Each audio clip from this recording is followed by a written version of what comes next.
Hello বন্ধুরা, এই যে কম্বলের তলায় ঢুকে পড়েছি। এখন দুপুরবেলা খাওয়া দাওয়া হয়েছে, 3:15 বাজে। আধা ঘন্টা একটু কম্বলের তলায় থাকি, তারপর আবার উঠে পড়বো। এটা প্রতিদিনের রুটিন। আরে বলো না, এই সরস্বতী পুজো আসছে, শুক্রবার সরস্বতী পুজো, 23 তারিখ। তো ভেবেছিলাম কি একটা নতুন শাড়ি পরবো। শাড়ি অনেক তো আছে, কিন্তু একটা ইচ্ছা করছিল একটা ছাপা শাড়ি, নতুন ছাপা শাড়ি পরি। ছাপা শাড়ি এখন আর কেনা হয় না।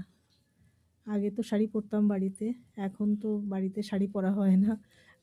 নাইটিই বেশি পরি, চুড়িদার নাইটি এসবগুলোই বেশি পরা হয়। তো ভেবেছিলাম একটা ছাপা শাড়ি কিনবো। তো ভেবেছিলাম যে হাটে যাব, হাট থেকে দুখানা ছাপা শাড়ি কিনে নিয়ে আসবো। তারপরে তো সঙ্গী পাচ্ছি না, একা একা হাটে যেতে না কেমন লাগে। গিয়ে বেরোলে হয় এখানে বাজারে থেকে কিনে আনা যায়। তো একা একা কোথাও ইচ্ছা করে না, একটু মনে হয় কারো সঙ্গে যাই, একটু সঙ্গী থাকলে একটু গল্প করতে করতে চলে গেলাম। কিন্তু তো আর ঠিক আছে, এখন আর হলো না কেনা। পরে যদি কিনি তোমাদের সঙ্গে নিশ্চয়ই শেয়ার করব। ঘরে যা আছে তাই পরবো।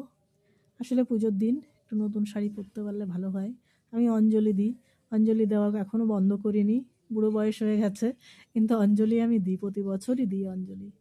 নতুন শাড়ি পরে পুজোর কাছে থাকলে বা অঞ্জলি দিলে ভালো লাগবে মনটা, সেই জন্য। যাক গিয়ে, অসুবিধা নেই, অনেক শাড়ি আছে, একটা কিছু পরে নেব, তোমাদেরকে দেখাবো সব কিছু। ঠিক আছে, শুয়ে উঠি আধা ঘন্টা, আবার আসবো তোমাদের সঙ্গে কথা বলতে। টাটা।